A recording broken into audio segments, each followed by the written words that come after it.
Efésios, capítulo 4, verso 1.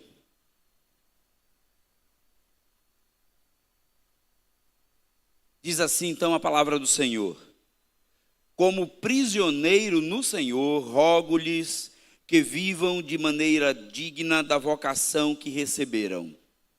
Sejam completamente humildes e dóceis, e sejam pacientes, suportando uns aos outros com amor. Façam todo o esforço para conservar a unidade do Espírito no vínculo da paz. Há um só corpo e um só Espírito, assim como a esperança para a qual vocês foram chamados é uma só. Há um só Senhor, uma só fé, um só batismo, um só Deus e Pai de todos, que é sobre todos, por meio de todos e em todos. Amém? Meus irmãos, às vezes, se pensa que falar sobre unidade na igreja é uma coisa simples. É uma coisa simples. É uma coisa fácil de se falar e dependendo da situação, pode ser fácil também demonstrar. Então, se você faz um culto sobre unidade, terminando o culto, ou na hora do culto, você convoca as pessoas para que elas se abracem, para que deem as mãos. E aí, podemos criar aquele sentimento, mesmo que superficial, de que estamos andando juntos, no mesmo propósito, no mesmo caminho. Ao mesmo tempo, é necessário dizer para os irmãos o que não é unidade naquilo que nós estamos tratando aqui, ou que seja apenas uma parte dela, e que não é, na verdade, aquilo que nós entendemos como a unidade completa da igreja. Por quê? Nós temos uma tendência muito grande a confundir as coisas em igreja. E eu fico observando isso. Eu estou nesse negócio, e perdoem a expressão, vou botar entre aspas o negócio, para não passar má a ideia. Eu estou nesse negócio há quase 20 anos, de ministério pastoral, de se envolver com a igreja, de estar caminhando com a igreja. Já vi muita coisa acontecendo. Já vi igreja se dividindo, já vi irmãos brigando entre si, já vi irmão com vontade de dar um tiro na testa do pastor, né? Já vi, você não tem ideia do que já me ocorreu ao longo desses anos, e principalmente depois que eu entro no seminário, tenho os 4 anos de seminário, 1 ano de ministério pastoral, né, que eu tive como pastor auxiliar na Igreja Batista Cristã, lá nas Quintas, e nesses 17 anos que eu estou aqui nesta igreja, né, 17 anos bem vividos pela graça de Deus. Vi muita coisa, muita conversa, muito mal entendido, compreensão equivocada do que seja unidade, do que seja uma igreja caminhar junto. Já vi muita crise de ciúme, muita crise de inveja. A gente já viu muita coisa acontecendo porque grupos se juntam e aí nós entendemos que aquelas pessoas querem ter comunhão só com um grupo. Já vi gente dizendo que fulano de tal só quer estar com cicrano, né? Você sabe que está mudando a igreja e nós estamos começando a viver essa realidade de grupo pequeno, né? E sempre existe as piadas, né? Sempre tem as piadas. Crente é engraçado, ou raça esquisita. Ele reclama quando não tem e fica chateado quando tem. É um povo esquisito, né? Então, crente, se tem uma coisa que crente gosta, irmãos, é de fazer piada e chacota. Eu acho que ele pensa assim: eu estou revestido da armadura de Deus. Então, o que eu disser, nunca se vem contra mim. Crente gosta de um disse-me disse, né? Aí, o que ele faz? Ele interpreta que, se por acaso um grupo de pessoas da mesma igreja que ele faz parte se junta, será para fazer um grupo pequeno, para fazer um churrasco, para passear, assistir um filme no cinema, aí ele diz assim: tá vendo, ó? Só quer se reunir com aquele grupo ali, só quer ter amizade com aquele grupo ali, só quer caminhar com aquele pessoal ali. O nosso problema é que, em relação ao propósito do evangelho, a gente é míope. Em relação ao propósito geral, nós não conseguimos enxergar. Nós não entendemos que unidade na Bíblia não se refere a comer carne junto. Nós não entendemos que unidade na igreja significa juntos em prol de um propósito que é o reino de Deus, mesmo que isso eu precise viver com um grupo mais específico de pessoas. Mas estamos com o mesmo propósito, seguindo o mesmo caminho, procurando a mesma direção. Termina o culto hoje, eu achei engraçado isso.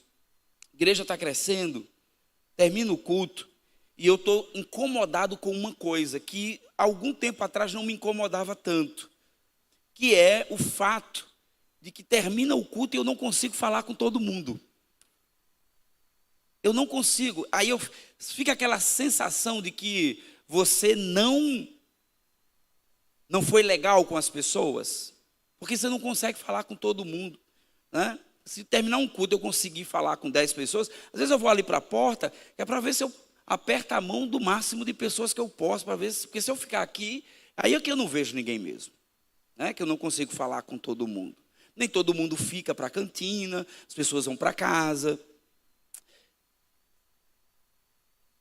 Nós precisamos dizer o que não é unidade, certo? O que não é unidade. Não é unidade achar que nós estamos aqui simplesmente para fazer novas amizades.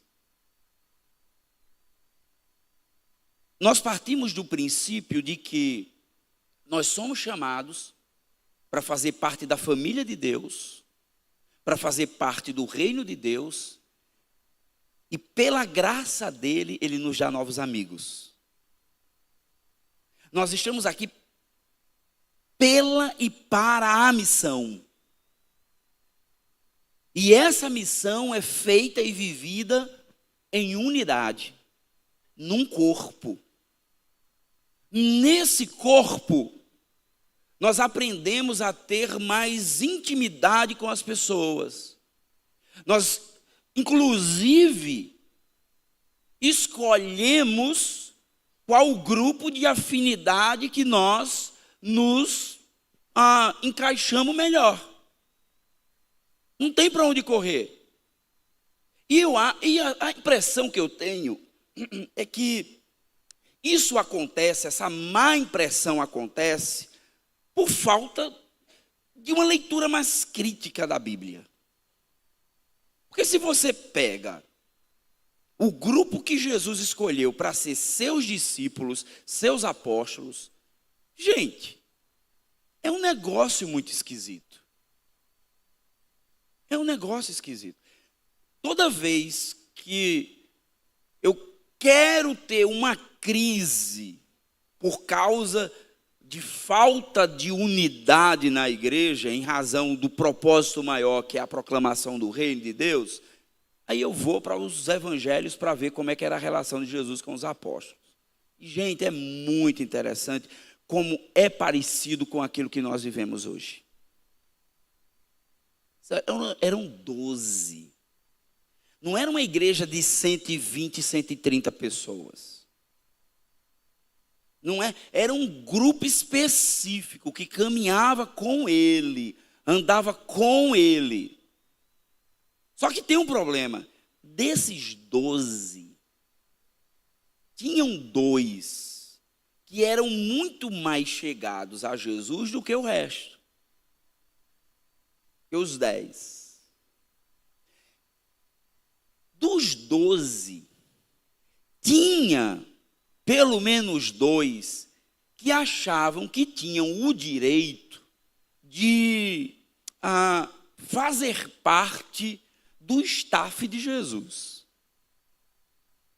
Porque eles falam para a mãe: mamãe, fala ali com Jesus, diz para ele que no reino dele separe um lugar para mim à direita e outro para o meu irmão à esquerda dele.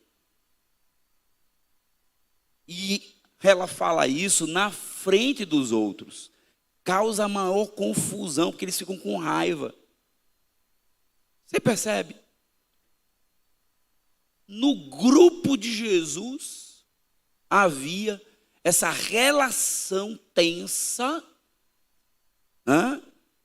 de preferência e afinidade. Existia. Pega o apóstolo Paulo, olha Atos, vá ler Atos para você ver. Tem uma hora que Paulo se chateia com João Marcos, de uma tal maneira que eles brigam entre eles e eles se afastam. Existe uma figura chamada Demas na Bíblia. Paulo fala sobre esse indivíduo pelo menos 3 vezes. E Demas, ele é colocado por Paulo como uma pessoa que não coopera com Paulo, que o abandona, que o deixa. É alguém que estaria lá, mas que abandonou Paulo. João Marcos briga com Paulo, se separam, mas no finalzinho, quando Paulo está escrevendo lá, já no final da vida, ele diz: olha, quero só dizer uma coisa, João Marcos é muito precioso para mim, para a minha vida. Porque no final das contas, o que importa é o que nós temos feito e o quanto nós temos feito para que o evangelho alcance o seu propósito. Se não, irmãos, nós transformamos essa experiência da fé em um tipo de cortiço espiritual, onde ficamos olhando a vida uns dos outros, tentando ter um controle sobre para onde as pessoas vão, o que elas fazem ou deixem de fazer. E nós não estamos aqui para vivermos investigando ou controlando a vida uns dos outros. Nós estamos aqui porque nós queremos que o reino de Jesus de Nazaré avance. Nós queremos que esta igreja esteja cheia de discípulos de Jesus. E esses discípulos e futuros discípulos só chegarão se andarmos em unidade. Mesmo que para que alcancemos esse objetivo, tenhamos que nos alinhar e escolher um grupo específico de pessoas dentro do corpo maior. Por isso que Paulo escreve aos irmãos de Éfeso: rogo-lhes que vivam de maneira digna da vocação que vocês receberam. Qual é a vocação do crente? Qual é a vocação do Filho de Deus? Nós fomos vocacionados para sermos discípulos de Jesus e proclamadores do seu nome. Há uma vocação. Você não foi vocacionado para estar dentro de uma reunião onde se juntam todos os crentes, para você ficar decidindo quem é que você gosta mais ou gosta menos, ou ficar imaginando quem gosta mais ou gosta menos de você. O nosso chamado, a nossa vocação é para anunciarmos as boas novas de Jesus por meio das nossas palavras e por meio das nossas ações.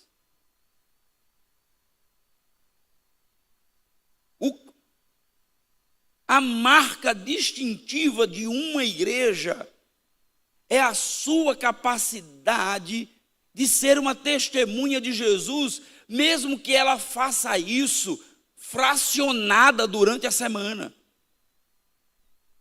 Mas que no domingo todos se juntam novamente e se reúnem novamente. Eu me lembro que quando eu cheguei aqui, a igreja era bem menor, bem menor. Tínhamos um grupo bem modesto, muito familiar, por sinal. Uma igreja muito vinculada pelo sangue familiar.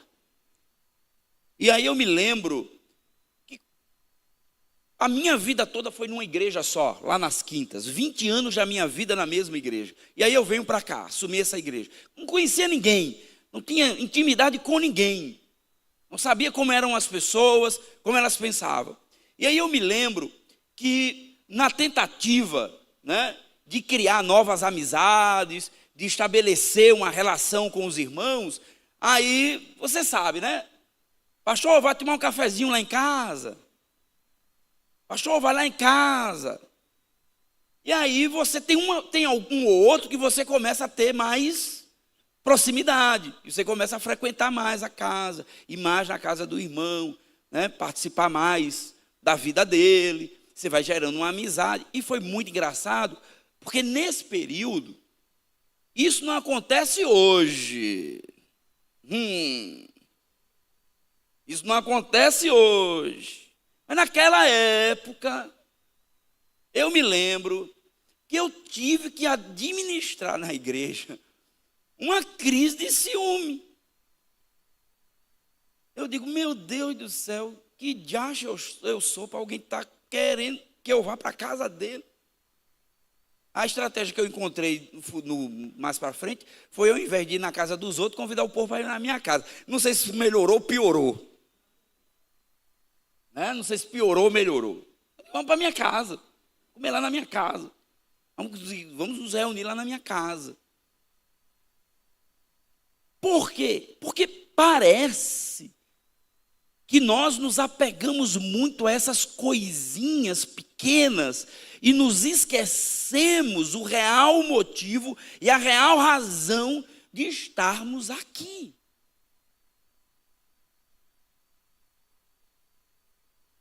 Há uma vocação e você precisa entender isso, meu irmão. Há uma vocação. Aí o que é que Paulo diz? Nessa série de conselhos sobre unidade, sobre andarmos em unidade no corpo de Jesus, façam o seguinte: sejam completamente humildes e dóceis. A palavra dócil é a palavra manso. Vocês lembram do que eu falei, do que nós falamos aqui na série do Sermão do Monte? Sejam completamente humildes e dóceis. O que é que nos caracteriza como corpo de Jesus? É a humildade, a mansidão, de sabermos que estamos unidos pelo mesmo Jesus, para que possamos assim falar às pessoas, dizer às pessoas que a esperança já chegou, irmãos. Aí ele continua e diz: suportando uns aos outros com amor. Vamos lá, tem um negócio esquisito aqui, porque a palavra suportar, dentro do contexto dos relacionamentos sociais, se tornou palavra pejorativa. Dá a ideia do seguinte: que eu tenho que suportar fulano, Jesus. Aturar. Que eu tenho que aturar fulano. Meu Deus, tem alguém, eu me lembro de uma experiência que eu vivi, que foi muito chocante para mim, porque foi uma irmã que fez isso. Eu me lembro, não foi nessa igreja, e eu me lembro que tinha chegado uma família nova na igreja, e essa família, uma das componentes da família, entrou no ministério de louvor. E ela era uma pessoa bem moreninha, o cabelinho caracolado. Eu me lembro vagamente dela, porque eu não cheguei a ter muito contato, mas eu me lembro que convidaram ela para entrar no louvor da igreja. E aí eu me lembro que uma pessoa que era antiga da igreja chegou e disse assim no ouvido da gente: eu não vou com a cara dessa neguinha. Estou na igreja.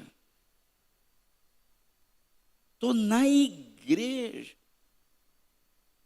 Num culto. Não me entra. Ela nunca falou com a moça.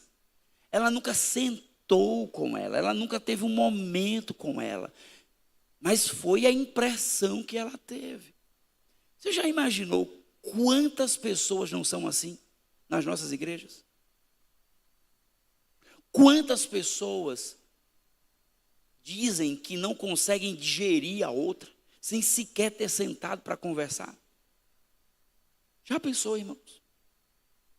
Quanto isso é frustrante quando nós pensamos na perspectiva de que estamos aqui dizendo que somos o corpo de Jesus, somos a igreja de Jesus, somos os amantes do Cordeiro.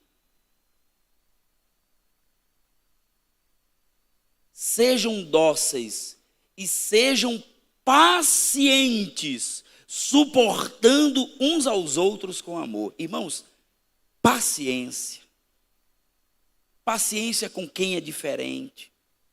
Paciência com aquele irmão que tem um jeito diferente.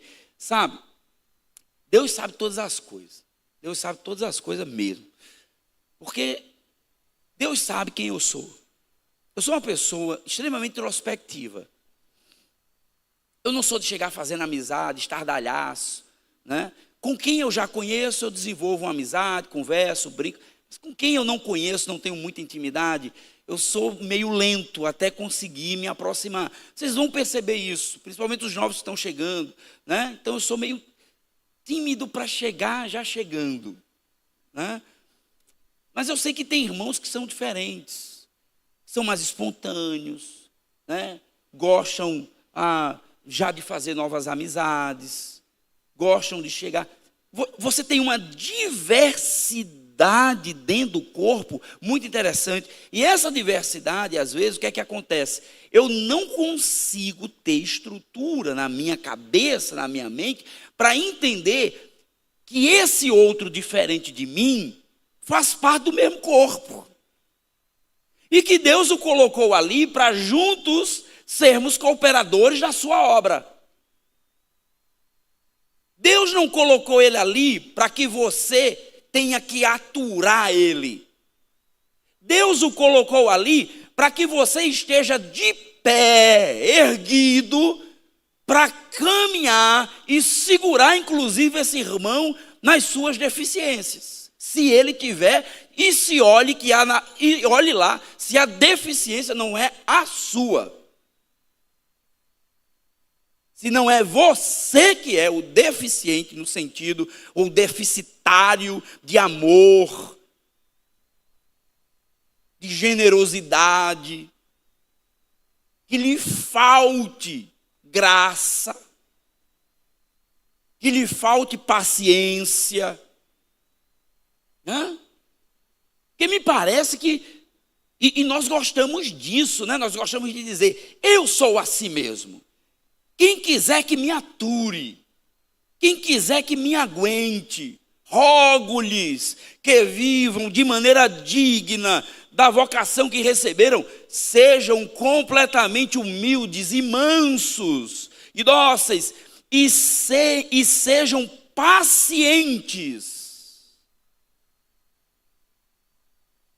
dando suporte uns aos outros.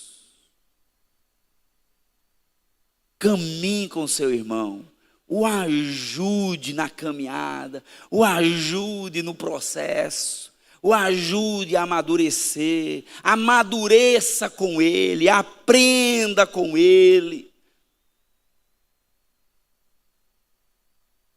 Eu pus algo na minha mente que eu precisava para evitar ser uma pessoa chata. Eu coloquei na minha mente, no meu coração, que eu preciso aprender com todo mundo. Irmãos, eu tenho que aprender com todo mundo. As pessoas não são como eu, não pensam como eu, não agem sempre como eu. Então eu tive que aprender a amar as pessoas do jeito que elas são, porque existe um propósito muito maior do que os meus interesses pessoais, do que o meu bem-estar pessoal. Existe um propósito que é de fazermos com que o reino de Deus seja percebido e visto nas minhas atitudes, nas minhas ações. Isso é viver comunitariamente. Não confunda participar do churrasco, participar da festa, do aniversário. É engraçado isso, eu tenho conversado com Micheline, que nós estamos chegando numa fase meio que de saturação. E aqui, irmão, não entenda que eu não estou dizendo que você não precisa me convidar, tá bom? Eu não preciso, né? Eu estou dizendo assim, não me convide mais. Mas, irmãos, hoje é sério. Hoje, quando eu não sou convidado para o aniversário de uma criança, né? Ou para alguma coisa do tipo, sei lá, confraternização não sei de quê, do ministério e tal. Irmãos, para mim está de boa, fica tranquilo. Eu não vou passar a noite acordado se você não lembrou do meu nome. Eu não vou ficar angustiado, né? E tem outra coisa. Já disse aqui para os líderes de grupo pequeno. Você não precisa me convidar para o seu PG. Eu me convido. Eu entro lá. Eu vou lá no dia. Estou avisando que hoje o pastor vai estar lá no seu PG. Faço isso constantemente com alguns grupos pequenos aqui na igreja. Até um dia desse eu estava liderando um grupo pequeno. Agora é Fábio e Ana Cláudia que estão liderando, né? Já saí do grupo lá para dizer, caminhem sós, é com vocês, mas de vez em quando eu apareço. Mas a gente fica com crise. Fulano de tal fez um aniversário e não me chamou. Ele não me ama. Irmão, fala sério. Fala sério. A gente precisa lembrar que nós somos chamados para fazer com que esse reino de Deus seja um impacto na vida das pessoas, mas não por causa dos nossos milindres, mas simplesmente porque somos chamados para fazermos parte do corpo de Jesus e falarmos das suas boas novas. Portanto, suportar uns aos outros, ter paciência, ser dócil e humilde é característica, sim, daqueles que fazem parte do corpo de Jesus. Aprenda a conviver dentro de um lugar que nem sempre seu nome será lembrado. Aprenda a dizer assim: o que vai valer a pena no final é quando eu ouvir da voz do meu Senhor, servo bom e fiel.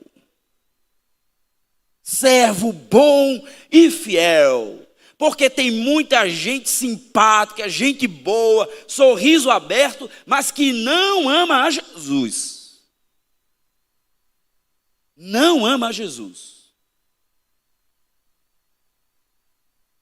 Ama a festa, ama a brincadeira, ama o churrasco, mas não ama Jesus. Não ama a obra, não ama o trabalho, não se sacrifica, não se doa. Né, Paulo? Pois é. Completou ano de casado, 5 anos de casado. Mandei um recado para ele ontem. Tá pronto, Paulo? Foi bom o aniversário de casamento? Foi, vem para cá. Passamos, chegou 4 horas da tarde daqui, saímos daqui 10 horas da noite, botando esse negócio aqui. 2 matutos que não sabia fazer a coisa, mas botamos. Né, Paulo? Sobrou parafuso? Sobrou parafuso. Né? Mas está montado, e vocês estão vendo o projetor novo? Jesus multiplicou parafuso, não sei de onde veio. Só tem 2 parafusos prendendo esse negócio aqui, Jesus segura. Passei a noite pensando, sonhando nesse negócio caindo aqui. Ô desespero. Queridos, precisamos entender que somos chamados para amar a Jesus e as causas de Jesus. Não as nossas causas. Não os nossos projetos pessoais, de crescimento dentro da igreja, de avanço, se eu estou liderando isso ou aquilo outro. Mas simplesmente servir a Jesus. Servir a Jesus. Façam todo o esforço para conservar a unidade do Espírito, usando a paz como vínculo. Preserve a unidade, conserve a unidade. Mantenha a paz. Não seja raivoso, não seja amargurado, não tenha, ou seja, o promotor da paz no meio do corpo. Se você sentar no meio de uma roda e alguém estiver falando mal de outra pessoa, não alimente. E você, se ficou chateado com alguém por causa de alguma coisa, se alguém disse algo que lhe feriu o coração, a alma, acontece isso dentro da igreja, infelizmente. Tem gente que as palavras são ponta de lança, não tem o que fazer. Se alguém lhe machucou, lhe trouxe uma palavra mal, ou lhe disse um desaforo, ou contou uma piada, não se junte com outra pessoa para plantar raiz de amargura no coração dela, porque ela, sem saber o contexto, começa a ter raiva daquela pessoa. Ela assume uma raiva que não era dela, era de outra pessoa, simplesmente porque ao invés de eu chegar e tratar com a pessoa, de procurar o irmão, você me feriu, me senti muito mal com o que você fez não deveria ter sido feito. E aí eu quero dizer, primeiramente, quero pedir perdão a você por esse sentimento. É esquisito, né, irmão, esse negócio? É esquisito isso, por quê? Porque nós temos um alto valor de nós mesmos, né? Nós temos uma impressão boa de nós mesmos, mas é chegar e dizer, olha, quer dizer que eu fiquei mal, né? Eu pensei mal do irmão, eu tive vontade de falar mal de você. Procure. Por que a gente não faz isso, irmãos? Por que a gente fica se reunindo para alimentar, né, palavras malditas sobre a vida de outras pessoas? Por que isso acontece? Porque nós não conseguimos entender esse vínculo da paz, essa preservação da unidade. Você e eu somos responsáveis por preservar a unidade dessa comunidade. Claro, irmãos, não é uma coisa utópica. Nós vamos olhar aqui todo domingo, todo mundo com aquele sorriso maravilhoso no rosto, todo mundo falando coisas maravilhosas para todo mundo. Não, tem dia que a gente não está bem, tem dia que a gente está chateado, tem dia que tem semana que foi difícil, foi pesada, foi custosa. Mas, ao entrar neste lugar, nós somos chamados para caminhar juntos, amar uns aos outros, com virtudes e defeitos, com erros e acertos. Então, examine-se a si mesmo, cada um. Veja, irmãos, nem sempre nós somos as vítimas. Eu sei, irmãos, eu sei quando eu digo algo para ferir alguém. Eu sei. Você acha que eu sou bobo, que eu sou inocente? Eu falei sem querer. Eu sei quando eu digo as coisas com a intenção de causar, de gerar desconforto. Aí eu tenho que depois chegar, Senhor, me perdoe. Esse velho homem é uma miséria mesmo. De vez em quando ele aparece para querer. Então, viva essa experiência de promover o vínculo. Aí, veja só o que Paulo diz, concluindo a ideia. Há um só corpo e um só espírito. Nós não somos várias igrejas dentro de uma igreja. Nós somos uma comunidade inseridas no corpo de Jesus. Somos um só corpo. Portanto, todos nós preservamos o corpo. Olhe para o seu órgão menos importante. No dia em que ele adoece, você vai para o médico. Você não deixa ele apodrecer. Você não deixa ele, se acabar. Você procura estar completo. Então você vai no médico e você diz, eu não estou bem, não estou legal. Mas isso aqui não tem problemas. Não, mas eu quero que ele esteja bem. Ele tem uma função, ele tem uma função. Então pronto, é isso que eu quero. Quero que ele exerça essa função. Você percebe? Assim é na igreja. Nós somos um corpo. Nós precisamos ter o cuidado de saber se todo mundo está bem. Você está bem? Está legal? Como é que está seu coração? Sua alma está boa? Seu sentimento está bom? Seu coração está bom? Seus desejos, suas vontades? Como é que você está? Como é que está a sua vida?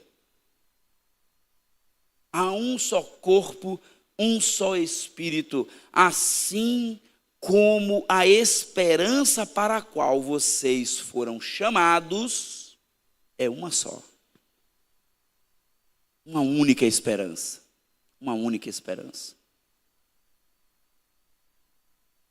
Então Paulo vai concluindo. Tudo isso porque nós sabemos que há um só Senhor, uma só fé, um só Senhor, uma só fé, um só batismo, um só Deus e Pai de todos, e sobre todos, por meio de todos e em todos. Pega só esse trecho, essa poesia final. Pega só essa poesia final e você vai entender por que é que você está aqui. Há um só Senhor, uma só fé, um só batismo, um só Deus e Pai de todos, que é sobre todos, por meio de todos e em todos.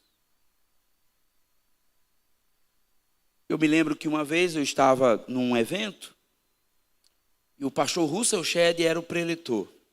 Foi quando eu comecei a entender a dimensão do que significava igreja e comunidade. Porque eu me lembro que foi a primeira vez quando ele disse algo do tipo: Irmãos, com aquela voz dele, né? Irmãos, não há nada na Bíblia que, quando se fale sobre bênçãos de Deus, se trate no singular. É sempre no plural. Sempre no plural. Sejam santos. Vós sois. Sempre a pluralidade do corpo de Jesus. Nós somos uma igreja que vivemos em unidade. Por isso que eu não acredito quando a pessoa diz assim: ah, pastor, eu não vou para a igreja, eu estou bem com Jesus em casa, eu estou bem lá, eu oro, eu canto, mas se não está no corpo. Entende? E Jesus vai dando sinais disso, você percebe que ele vai dando sinais disso nas suas falas? A videira, os ramos ligados à videira, né? O tronco de onde vai sair a vida, aonde nessa comunidade nós vamos aprendendo a lidar uns com os outros, com as diferenças mútuas. Irmãos, essa multiforme comunidade que também nos dá o privilégio de viver a multiforme graça. Tudo junto, tudo misturado, tudo parte do corpo de Jesus, tudo gente que ama a Jesus, pessoas diferentes e distintas, mas pessoas que entendem qual é o seu papel neste mundo. Se você quer viver o verdadeiro evangelho de Jesus, vou lhe dar uma dica preciosa. Não confunda comunhão. Não confunda comunhão com simples amizade. Comunhão é eu e você estamos juntos, fazemos coisas juntos, comemos carne juntos, vamos ao cinema juntos, brincamos juntos, sorrimos juntos, choramos juntos, sofremos juntos, mas tudo isso porque nós somos ovelhas e discípulos de Jesus neste mundo para anunciar as boas novas do Evangelho. Então, quando o seu irmão, aquele irmão chato que você não gosta, quando ele aparecer, dê glória a Deus. Obrigado, Jesus, porque o Senhor tem me dado alguém para eu poder aprender também com ele. Obrigado, Jesus, porque é alguém que o Senhor me deu para poder partilhar com ele. Vá vivendo isso. É ruim, é duro, é, irmão, eu sei que é. Não é fácil. Não é fácil, né? Exercitar essa alteridade, essa capacidade de compreender o outro, de sentir o outro, de ser sensível ao outro. É difícil. Mas só assim nós anunciamos às pessoas que somos, a despeito das nossas distinções e diferenças, somos um corpo que caminha junto, porque caminhamos em prol de algo que é muito maior do que nós mesmos. Nós caminhamos em prol do reino do nosso Deus e do nosso Senhor. Amém? Então, à medida em que a igreja vai crescendo, as coisas vão se ajustando, novos grupos pequenos vão surgindo, novas amizades vão surgindo, tá? Os mais antigos aqui da igreja, uma dica para você: não se envolva, se misture com os novos. Eu sei que a nossa tendência é, às vezes, né, ficarmos meio que inseguros, né, ali buscando só o grupo nosso, antigo e tudo mais, para ver se a gente fica entrando na igreja, fica procurando Quem é do meu tempo? Quem é do meu tempo? Fico imaginando irmão Dedé, irmã Ivone, chegando todo domingo aqui, olhando. Eu vim para a igreja certa hoje. Né? Cheguei na igreja certa hoje. Por quê? Porque está mudando, está mudando. Então, procure as pessoas, se envolva no meio delas, entre nas conversas, se apresente. Olá, tudo bom? Meu nome é fulano. Eu estou aqui há muito tempo, eu vejo que você chegou aqui. Que legal, que bacana. O que é que você tem sentido? Como é que tem sido esse tempo aqui com você, com a gente? Ninguém está aqui para tomar lugar de ninguém, porque ninguém aqui tem lugar. O único lugar que tem aqui é o lugar de servo. Se alguém, você só tem uma coisa que ninguém pode tirar de você, é sua toalha e sua bacia.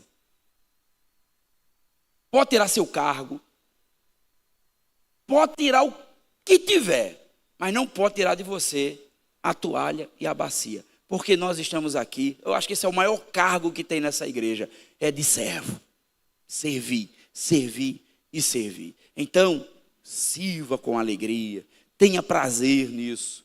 Celebre o novo, celebre a mudança, celebre o que está vindo, o que está chegando. Celebre. Porque assim, irmãos, seremos conhecidos como o povo de Deus que anuncia as boas novas nas palavras e nas ações. Vamos orar?